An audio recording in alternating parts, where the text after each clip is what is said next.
Hello, everybody. My name is Lisa Goulet, and I'm an engagement coordinator for UArctic Canadian members here at Memorial University's Harris Centre, and your host for today's event.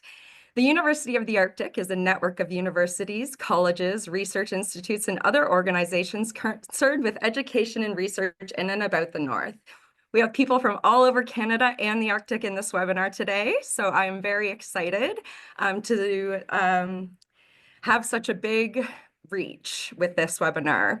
I'm going to start with today's land acknowledgement. We acknowledge that the lands on which Memorial University's campuses are situated are in the traditional territories of diverse Indigenous groups.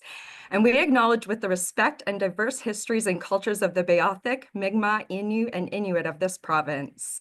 Thank you for joining us today for our presentation on decolonizing education and policy in Canada. We have about 20 minutes for the panel discussion, followed by 15 minutes where we will have the opportunity to put some of your questions to our speakers. To keep things simple and to make sure we can get as many questions as possible, we have enabled the Q&A function. It's in the bottom right side of your screen. So please use this feature for the Q&A.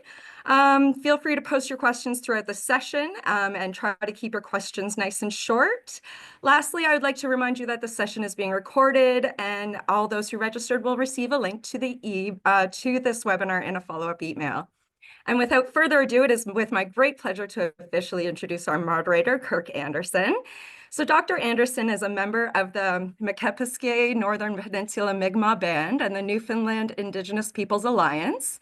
Dr. Anderson was a teacher and school principal working in both Newfoundland and Labrador, a member of the Teachers Collective Bargaining Team, and a panel member of the NLTA Panel of Public Education. In 2011, Dr. Anderson joined MUN as Dean of the Faculty of Education, where he served until 2019.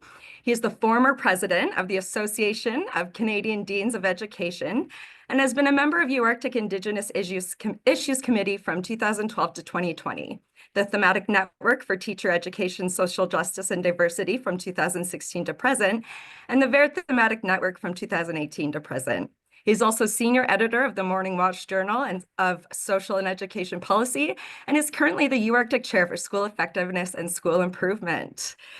Without further ado, I will let you take over, Kirk. Hi there. Thanks, Lisa. I want to thank you for all your work you've done in putting this together, and I want to thank our colleagues. We have a great panel, and I do know some of them, and I'm learning more about them. And we have roughly 5 questions we want to cover in our time together. Excuse me. I don't think we introduced Shauneen and Dave and Ramona yet, so I think that's left to me. Is it, Shauneen? Just nod your head yes or no, please. Okay. Yeah. Okay. All right. So for the first panelist I'll refer to is Ramona Neckoway. Ramona hails from Treaty 5 territory and is a member of Nishawashik. I think, Ramona, you're going to have to correct me. I was calling you Rebecca all day yesterday, so I'm begging forgiveness again. Which is in northern Manitoba. And prior to her shift in her new role, she was an associate professor and chair of the UCN Aboriginal Northern Studies program, and had previously served as director for the Center of Aboriginal Languages and Culture. Ramona has been involved in several Tri-Council grants, including projects designed to offer land-based learning opportunities for Indigenous youth. She's currently working on Indigenous language revitalization related to research in northern Manitoba. Also on our screen and with us today is Councillor Dave Swanson. Dave is in Norway House Cree Nation, one of the largest Indigenous nations in Manitoba. He said to me just now. He's born and raised in Norway House. He's married to Deborah and Hart, and they have 2 sons, Robert and James. And they also have 2 granddaughters, Rebecca and Emily. I have 2 grandsons, Dave. Maybe we can work out a deal. He's worked as Frontier School Division for over 30 years as a teacher, classroom teacher, administrator, and eventually as Area 5 superintendent. He is now retired from the school division and does other work with land-based activities, language, and teachings. David is a strong advocate for survival of our Indigenous language, our history, and our way of life, and the return to teachings and learnings of our ancestors to return to our traditional ancestral lands. David is currently a councillor with Norway House Cree Nation and is involved with the Inunumun language revival and implementation of the language nest program in the community. Sorry, David, if I messed that up. Also, we have Shauneen Pete is from Little Pine First Nations, Treaty 6 territory, on her paternal side, and sorry, turning pages. Arctic Indigenous Issues Committee. Oh, sorry, that's me. Yeah, sorry. I'm going 6 to 7 now. I lost my page. God love me. Okay. All right, here we go. And Cowes First Nations, Treaty 4 territory on her maternal side. She's the eldest daughter of Eileen Pete, age Goutet, and the late Jacob Pete. She is a mother, a grandmother. Shauneen has taught as teacher education both in Saskatchewan and British Columbia. She has also taught in women and gender studies courses, Indigenous studies, and leadership studies. She has worked in several university leadership positions, including vice president academic, interim, the president of First Nations University of Canada, and executive lead indigenization at University of Regina. Her areas of research interest include indigenization and decolonization of Canadian higher education. Her co-authored book, Decolonized Education Relationships, was published in 2024. Shauneen is professor in interdisciplinary studies and chair of the Emerging Indigenous Scholars Circle at Royal Roads University, Victoria, British Columbia. That's our three panelists, and you've heard about Lisa and you've heard about me. What I'd like to do now is move on to our questions. We've got this separated into 2 rounds, and what we'll do is I'll direct the questions primarily at one person, and then once they're finished with it, we'll say, so say you all, or go to the other panelists for them to add or contribute any way they can. One of the things I actually wanted to talk about it today, because we're sitting at Memorial University. Memorial University has done a fair bit of work in developing a strategic indigenization plan, and we're actually working on that things. We have an Indigenous research protocol that we've developed under that as well. Most recently, and somewhat contentious, is the launch of a policy on Indigenous verification, who the university will recognize as Indigenous or not. And this is quite contentious in the province of Newfoundland and Labrador.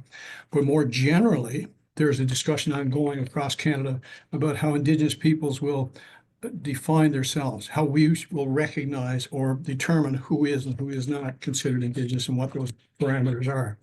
And related to our first question, Shauneen is going to deal with that a little bit, as can any other panel member. We're not doing the Merits of Months program. We're just talking about the issue of how do Indigenous people verify who they are. But the first question is, what does decolonization mean to you? How would you describe the difference between decolonization and indigenization in the context of education, research, and institutional practices? So that question goes to Shauneen. If she wants to comment on my earlier preamble, please do. And then we'll ask our other panelists to follow through. Shauneen? Thank you, Kirk. Well, for me, the differences between indigenization and decolonization are clear. I see them as 2 separate projects that are both interrelated and necessary if we're ever to achieve reconciliation. So let me start with indigenization.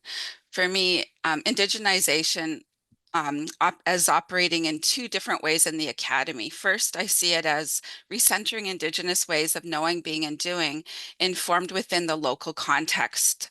It promotes language and cultural revitalization, and at its best, this work is undertaken in Indigenous communities by Indigenous people from those communities, and is really highly localized. It's often led by Indigenous people, but facilitated by the institution, and it's directly for Indigenous people. So that would be the first part of indigenization. The second part of it is that it supports settler re-education. Indigenization in this way responds to the gaps in understanding that many undergraduate students still say they have. So every time I teach a class or I do a workshop, I ask the same question. How did you learn about Indigenous people in your home, school, and community? And what respondents or participants often tell me is that they learn very little. In spite of provincial mandates that have called for the inclusion of Indigenous content, many students are still feeling really structurally denied the opportunity to learn about Indigenous histories and our collective shared histories in their schooling experiences. And so they're coming in with some deficits. They require a curriculum that begins with terminology and an acknowledgement of the lands that they live and study on.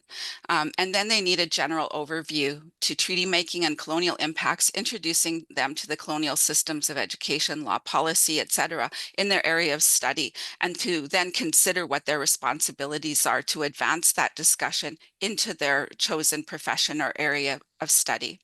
Now, decolonization is a little bit different from these two projects. It's another project working alongside indigenization.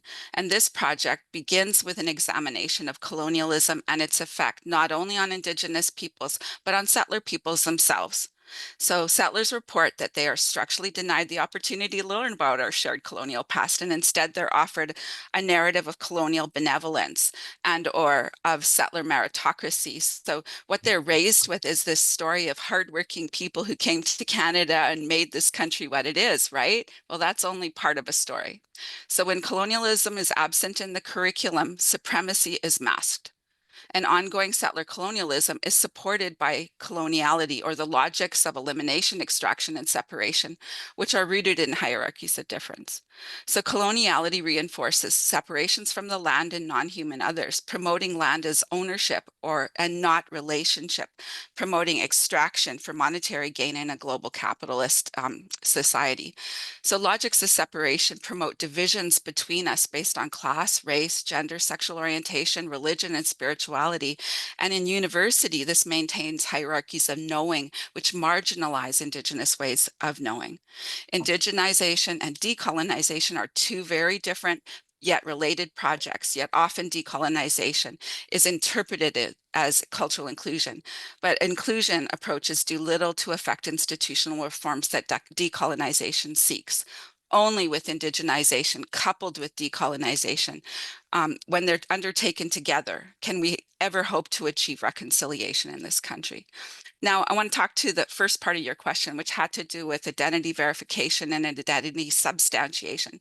Now that I've talked about what indigenization is, can you see how important it is to be sure that we are attracting individuals into leadership and instructional positions that have a grounded knowing of Indigenous ways of knowing, being, and doing in relation to localized communities? We need folks with those kinds of experiences if we hope to advance indigenization. And this isn't just about avoiding pretendianism, okay? This is about maintaining the integrity of the university and its operations. It's about maintaining the integrity of localized knowledges. And when we can assure that, we can provide that assurance with the people we've recruited to work with us, then we have the possibility for advancing the pedagogical practices that I spoke about earlier, and then really moving forward on our ways of knowing, being, and doing with one another. So Indigenous staff and faculty have added value, not only because they represent diversity, not only because they respond to university missions for inclusion, but they offer a transformative possibility, and when we listen to them. And so your substantiation processes ensure that localized knowledges lead to these changes. So for the sake of institutional integrity, you need to ensure that the leaders you're recruiting are those that are connected to community and to those types of deep understandings. This is not about policing Indigenous identities. It's really about advancing indigenization. Thank you. Thank you, Over Shauneen. to you, Kirk. Thank you. I think drove home something really important as well. Well, it's all. Dave, any comments on what Shauneen said, or the issue of decolonization and what it means to you? Yes, thank you, Kirk. Certainly, I know in my world, I guess, and working with the communities and living in the community, one of the things that when we start looking at our own, especially when we look at our own history, our own languages, our own way of life, when we talk about indigenization, I think it's knowing who we are and making it ours. That's how we look at it. When you indigenize something, you make it ours. And then on the other hand, when it's decolonization, it's something that was enforced upon us, and that's something that we have to live with and we have to work with. We have to try to adapt or trying to we talk about pretend Indians. Well, we're wanting, society wants us to pretend that we're not Indians, and they want us to pretend to be somebody else. So that's what colonization, and that's what we need to decolonize from. And certainly that's how we look at it when I speak to my elders and my traditional knowledge keepers. These are the things that they share. So I just wanted to include that with the explanation that was given by Sean. All right, thanks, Dave. Ramona, did you want to add to Dave's and Shauneen's comments? Sure. For me, decolonization represents a systems level change. And when we engage or in those spaces of decolonization, then we can start to see some effects. We start to be able to shape and influence policy. Academic programming can take on a different look and feel. Structures change. For me, decolonization embraces and integrates Indigenous knowledges, and it's active and it's bold. And when I think about decolonization, I'm thinking not just about theories. I'm also thinking about ways we practice this institutionally, in the relationships we form with colleagues, with students, with communities. And I really think deeply about the role of Indigenous knowledge within that space or within those endeavors. I really reflect on the role of Indigenous communities, in shaping institutional policies. Are we listening? Are we hearing, what community priorities are?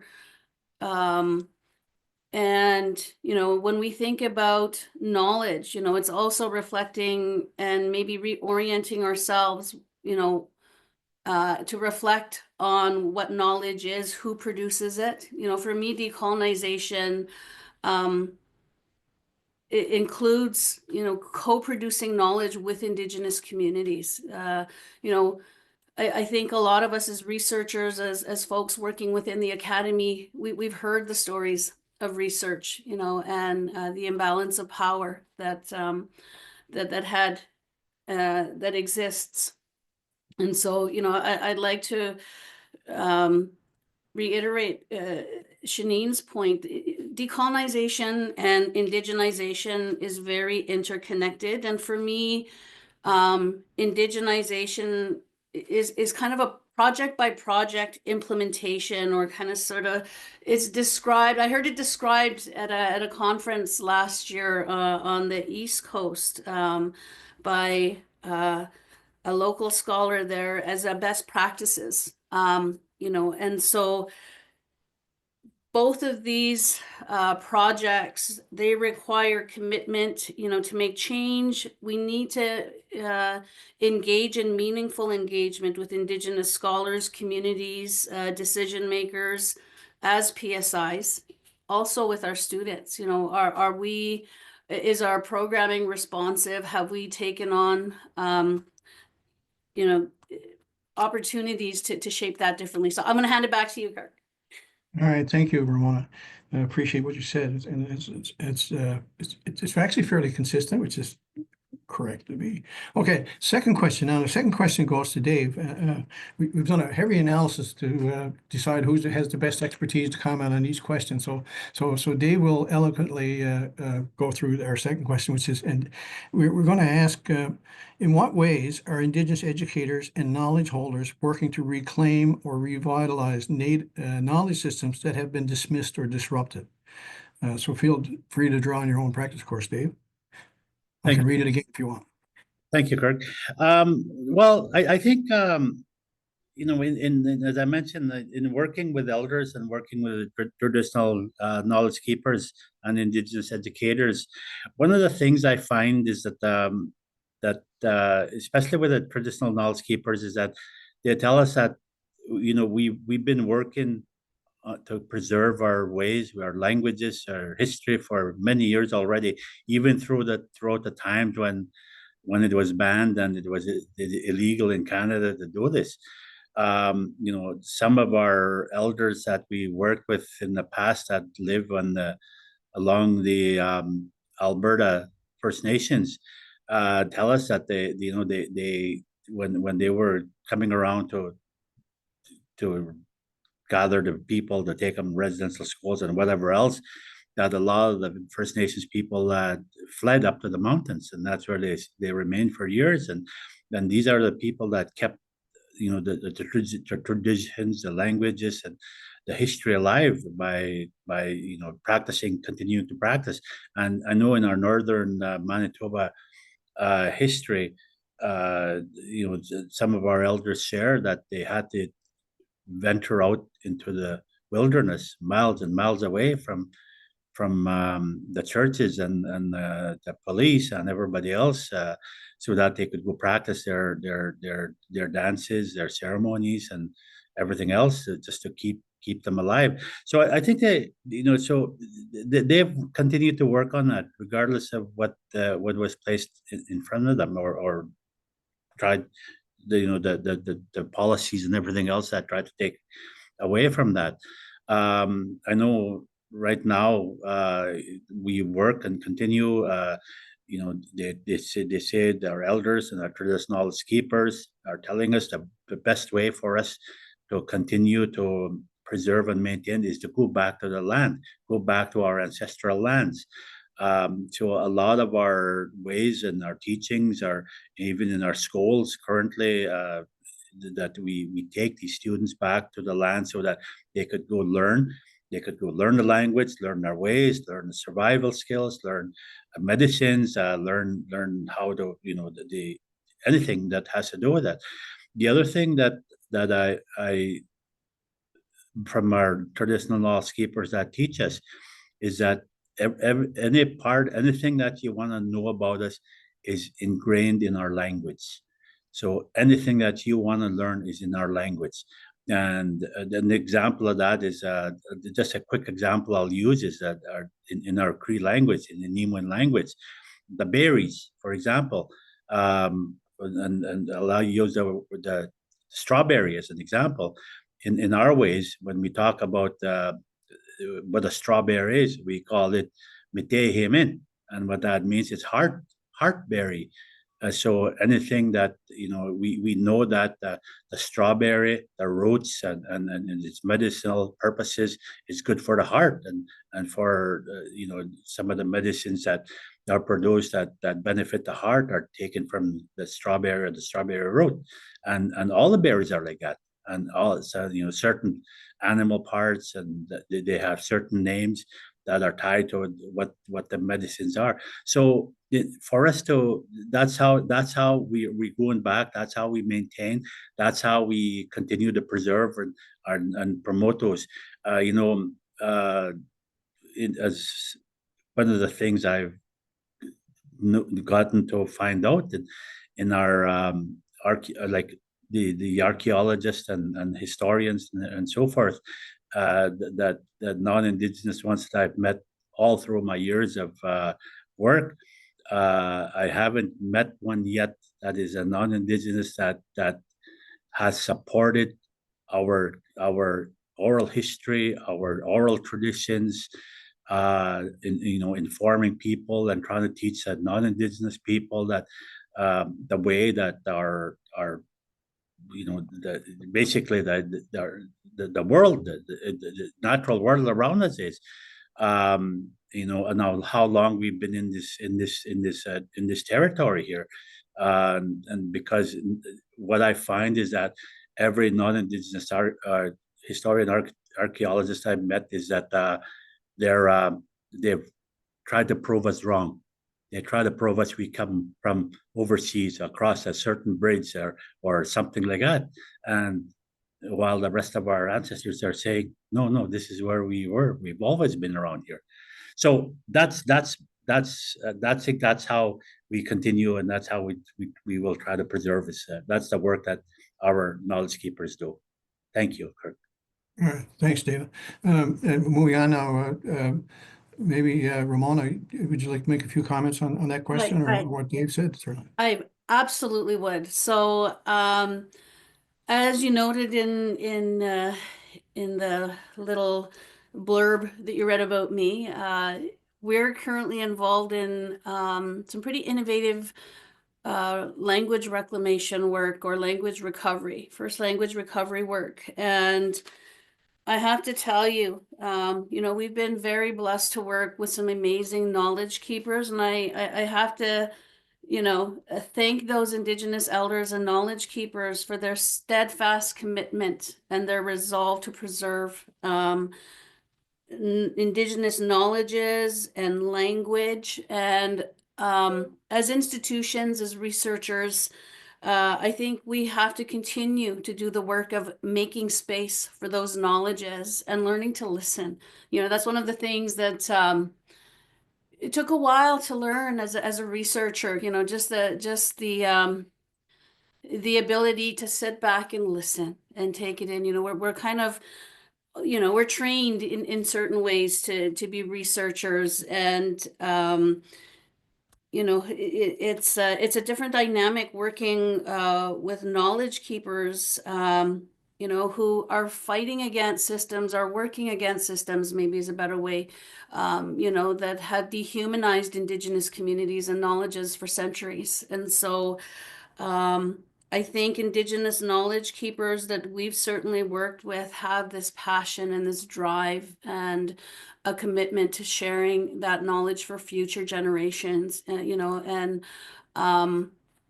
so, you know, kudos to the folks that continue to do this work. And, you know, we know that there are challenges that remain. And I think as institutions, we can certainly play a key role in supporting and helping produce knowledge with knowledge keepers. You know, anyway, that's it for me, Kirk. Back to you. All right, thanks, Ramona. Shauneen, perhaps a few words?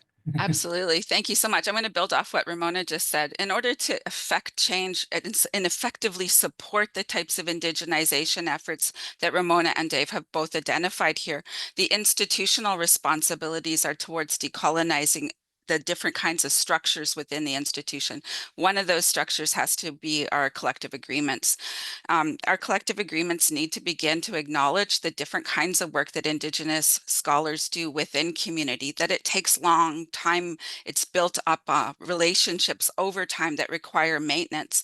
And so they're not quick like little studies. These are lifetime studies that we are engaged in.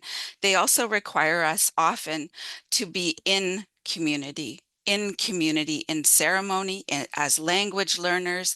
And because of that, our collective agreements, one thing that they could do to help facilitate this kind of action or this type of transformation is to include ceremonial leave for us, like paid ceremonial leave for Indigenous scholars, allows us to achieve the kinds of epistemological, axiological, ontological, pedagogical, and philosophical kinds of grounding that we require to lift up higher levels of indigenization within the institution. So that's just a little gem to think about. Thanks, All right. Kirk. Thank you, thank you. Okay, so we're moving on to our third question now, which goes to Ramona. Okay, this was question number 5, Ramona, earlier, so it's the one you asked for. In what ways can universities and other institutions work respectfully with Indigenous communities to support their indigenizing process? I am having a problem. I'm having a fit with pages here today. Page 9. Okay, so in what ways can universities and other institutions work respectfully with Indigenous communities to support their priorities in decolonizing education and policy in Canada? Tell us your perspective. Okay, I'm going to try and keep it short so that I can give the other panelists an opportunity to answer the question as well. I think part of that answer is in the question. You know, how can PSIs, other institutions work respectfully with Indigenous communities to support their priorities? Well, we need to know what their priorities are. Are we listening? How are we listening? So, you know, taking that time and making that effort to hear from Indigenous communities again. You know, it's the communities, it's our students, it's leadership. How are we moving to create an environment where we can hear that feedback? And, you know, working in post-secondary institutions can be quite bureaucratic, but you know, there are ways. You know, I can speak for us at UCN. You know, we've got a couple of mechanisms and tools that we can that we're using to garner that feedback and to move forward. We've got a council of elders. We've got a fairly recent academic policy, you know, that mandates us to integrate an Indigenous learning outcome in our courses. And with respect to the respectful partnerships, again, it's just taking that time, making that time. Shauneen alluded to the investment of time that's required to facilitate those conversations, and really, you know, we need to sometimes step out of our comfort zone and go into spaces. We need to, you know, be engaging in and at the community level. And so that's, I think, one way I think that we can move to develop respectful relationships and to start to understand what those community priorities are. Decolonizing education for me is really thinking critically about the way we're moving in these spaces that we occupy. So I'm going to leave it there, Kirk, and hand it back so the others can reflect on this question. Thank you. Shauneen, we'll start with you. Any comments to add or share? Absolutely. I think that there's no university in Canada that does not have some kind of indigenization strategic priority within its mission and goals, right? And yet, when you talk with the leadership of like Indigenous leaders across Canada, many of them are underfunded or under-resourced. So while it's a priority for the university, we're not going to pay for it, right? And so then those leaders are expected to find the monies to make that work happen, to make it come alive. So what universities need to do is they need to invest. They need to set aside resources that allow and encourage the growth of relationship making and maintenance for Indigenous scholars, for Indigenous teams of people who are working in the university. And they also need to work with Indigenous advisory circles of members of the local communities and nations that are nearby that can help inform the strategies that are going to be going forward. So one is their governance structure. They have to deal with governance, and then two, they have to fund it and prioritize it in resources, in their resource distribution plans. Thanks, Kirk. Thank you. Dave, some thoughts? Yes, I agree with what Ramona and Shauneen have to say. I know that the post-secondary institutions need to prioritize what is important, and I think for from what I've seen, you know, our knowledge has to be acknowledged as something that is something beneficial to everybody, to society, and to the academics. Because right now, I don't think it is looked at in that way.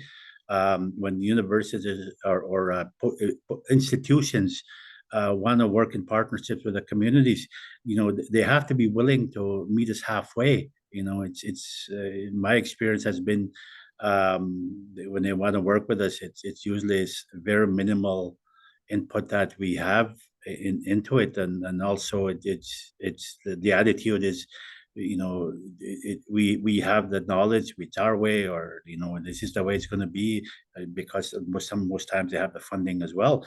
But you know, if they're willing or wanting to be equal partners, and they have to meet us halfway. Thank you.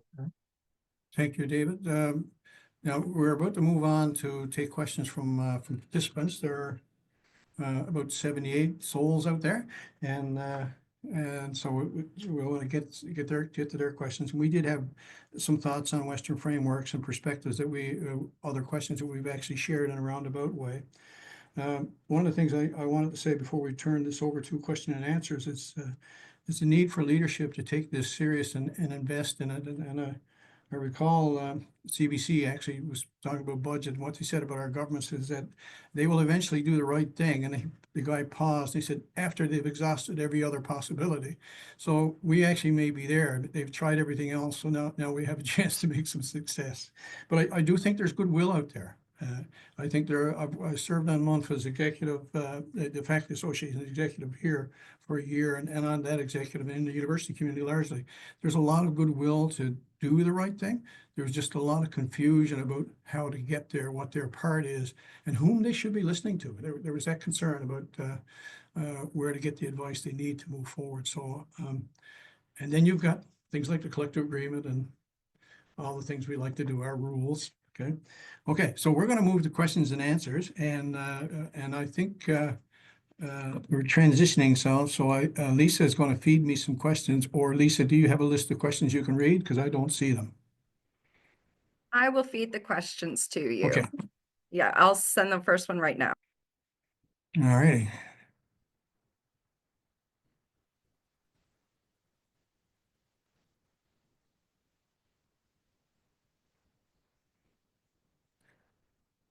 In about 8 minutes. Question.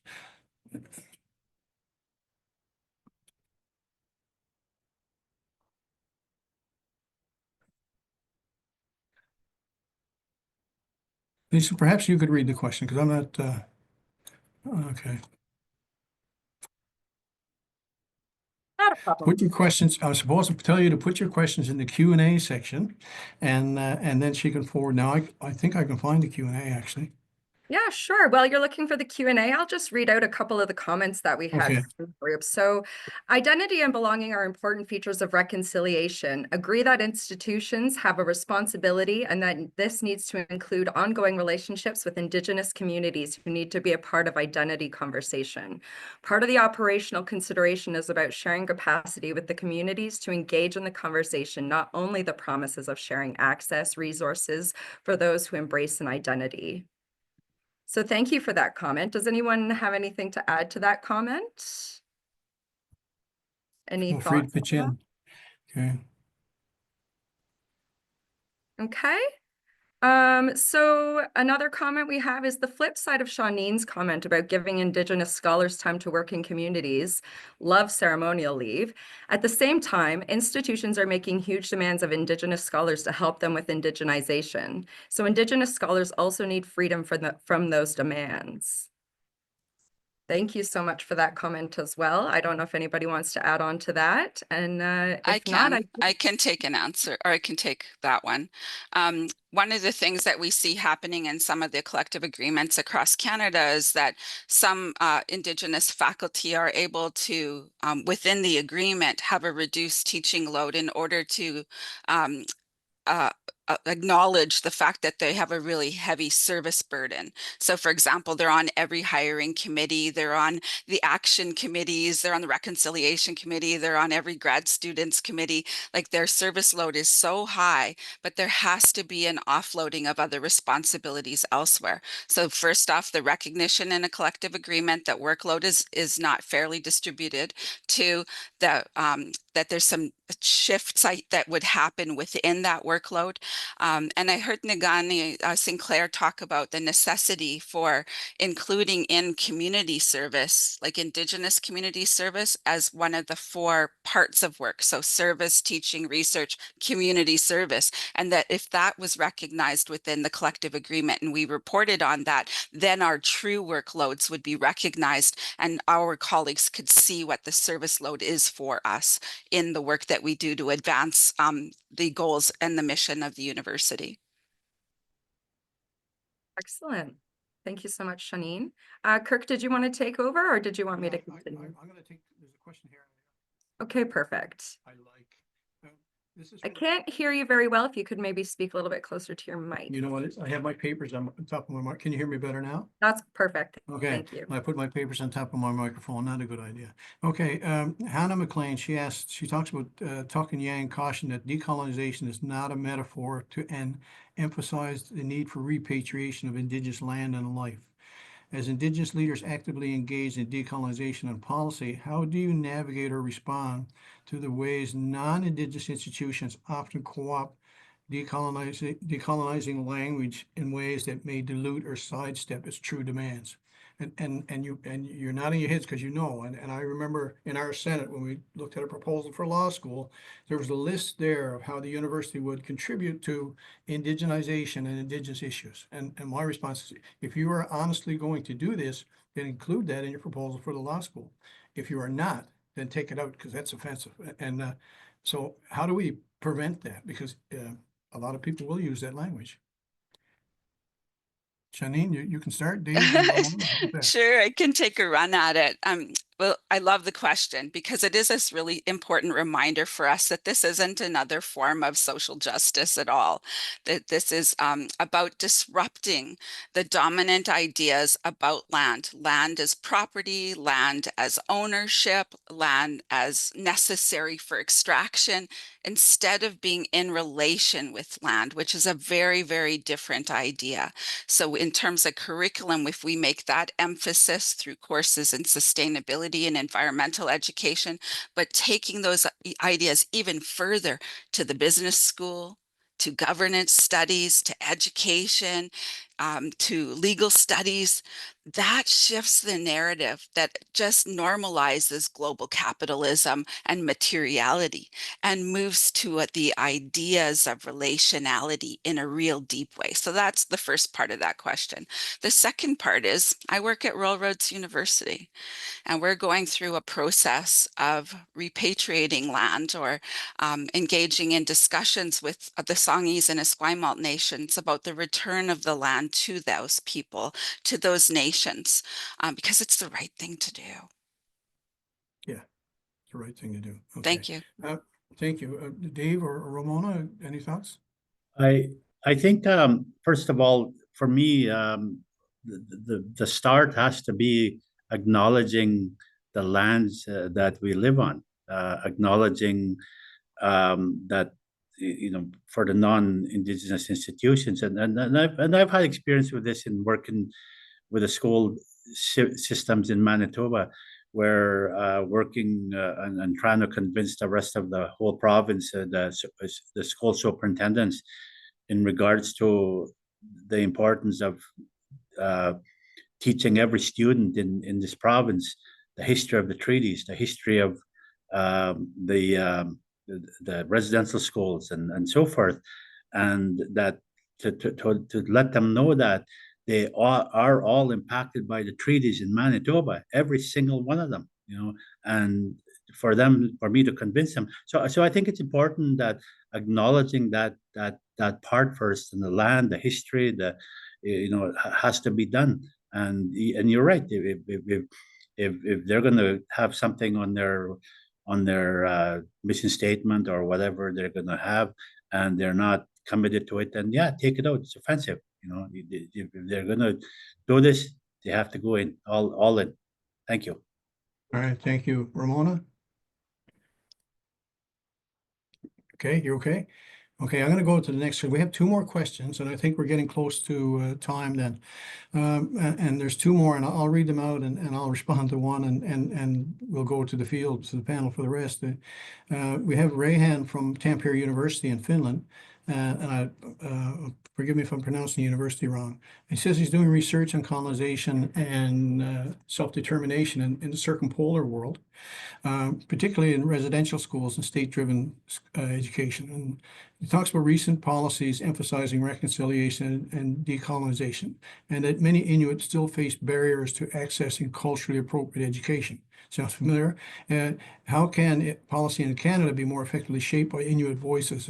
And my quick and response to this is self-governance works.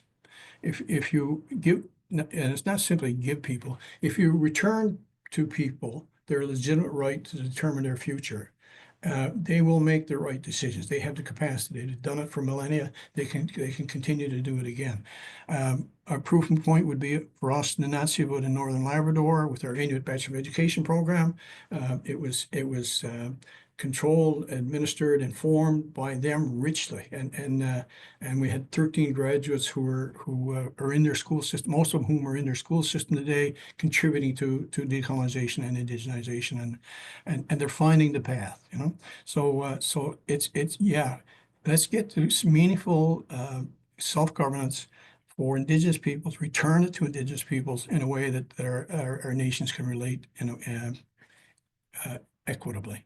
And any the other question was on in Yellowknife. There's a discussion of decolonization and the examples about we're talking about it quite a bit, and the supremacy of imperialism and how it's embedded in our daily lives, and how to undo that conversation. I'm paraphrasing. So I'm going to throw those two ideas to the panel, and please feel free to comment. I'm going to start from the back this time. Ramona, I've been using you last for some reason. I don't know why, but let's put you first now.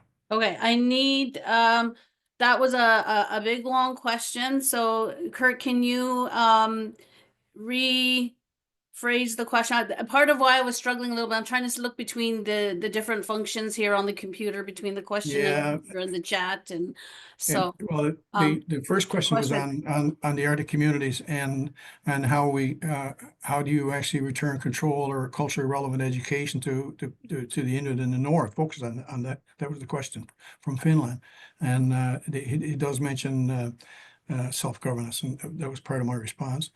The second one was related to Shauneen's question, and about the notion of the supremacy of colonialism and imperialism, and basically how do you undo that, if I paraphrase that correctly. I don't have much to add or share with respect to the Inuit specific question. We're a little south of that region where I work. But again, thinking about, engaging in those contested spaces. I say contested spaces because we're kind of, as scholars, as institutions, part of what we do is have those critical conversations. We have those debates. We introduce new ideas. And we know that Indigenous knowledges have yet to take their place, in their rightful place. I think, as Dave alluded to, Indigenous communities, Indigenous scholars are doing the incredible work of having voices heard and perspectives known. And so for me, that's kind of a part of those projects, components of those projects. So I'll hand it back to you, Kirk. All right, thank you. And just to add to that, I mean, part of the question is related to identity and belonging as features of reconciliation, and the institution's responsibility to maintain partnerships and relationships to enable that process as well. So that was in there as well. Okay. Okay, Dave. Oh, sorry, Shauneen, you've got your hand up. We'll have to go to you. You bet. Well, I was just thinking about all the fabulous people that I know who are working in anti-oppressive education in response to the question from Yellowknife. When we're unpacking supremacy, we actually have to be very purposeful in how we create curriculums that supports that work. In Saskatchewan, in the teacher education programs at the University of Regina and the University of Saskatchewan, there has been a long tradition of requiring an anti-oppressive education course at the undergraduate level. It's one required course for teachers, and they're 4 years of their program, but it is a start.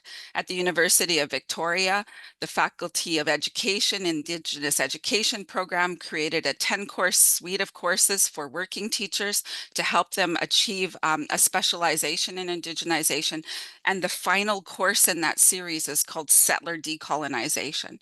And it's about the active engagement of predominantly white settler teachers remaking their thinking related to educational practices through the lens of decolonization. So we can create these programs. There's lots of models for them, and we have to have the will to do it. And right now, the will is in the comfortable, benevolent zone of settlers that really wants light cultural inclusion. but light cultural inclusion with white settler students does not address the oppressive systems of colonialism that continue to exist in universities. Only settler decolonization and beginning with anti-oppression can you begin to walk that path. And I love what everyone has said. We're about to wrap up. We're getting really close to wrapping up now. And I'm going to use a classical organizational theory, Western framework to try to approach some of what you said. God help me. But Albert Schwein, his name is, in 1983, he talks about organizational theory and change. And he talks about how we can change our symbols. That doesn't change how we act. So we can do things, indigenize those. It doesn't change anything. We can change our language and our rules and our laws. That really doesn't change how people behave. He talks about a third level, and until there's an emotional reaction inside the person, until you actually touch that person, their way of thinking and way of being, no true change can occur, no lasting change. And one hopes that we're getting close to that style. Symbolism and language, we're getting closer, but where is the change with respect to our emotions and our feelings? Anybody want to respond to that, or because we're done as soon as you respond, okay? Okay, Shauneen, you've got your hand up again. You must have been a good girl. I love talking about teaching. Sorry, I just am passionate about it.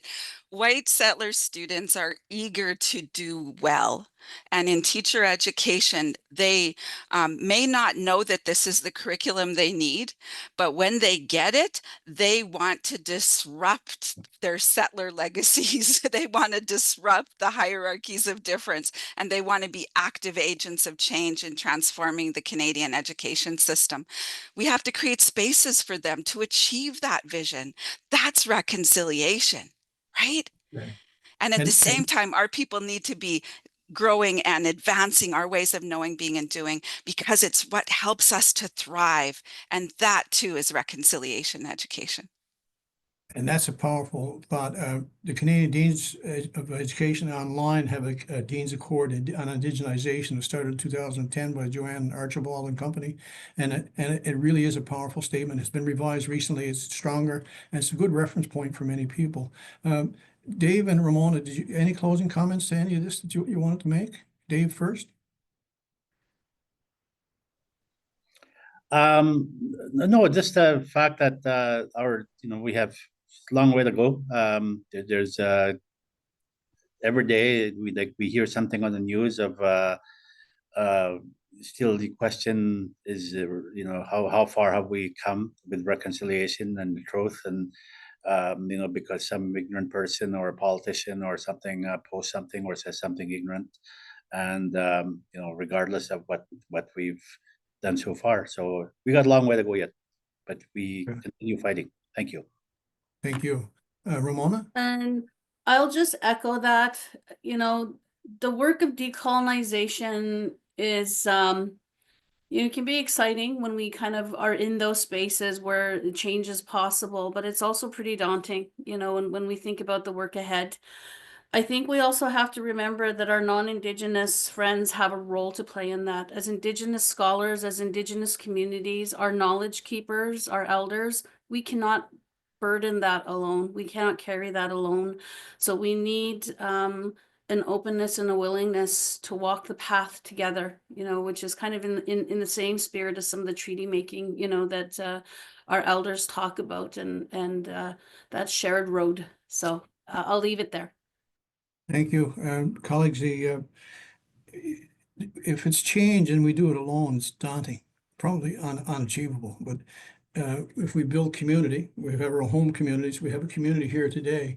When I sit in a community like this one, it's inevitable that we succeed. And I want to thank you for enabling me to be part of this today. Thank Lisa for organizing it and the invitation. And I'm going to turn the floor back to Lisa, whose mom and dad are in the audience today, and I'm not supposed to mention that. Thanks. Thank you, Kirk. We have now come to the end of our time together. That went really fast. Thank you so much to Kirk Anderson, Ramona Neckoway, Dave Swanson, and Shauneen Pete for sharing your time and expertise with us today. That was a wonderful conversation, wonderful discussion. Thanks to all of you out there for attending and your great questions. If you'd enjoyed today's event, please check out the future UArctic webinars in this series. There are 2 more, so looking forward to seeing you all there. Have a great day, everyone, and thanks again to our panelists and moderator.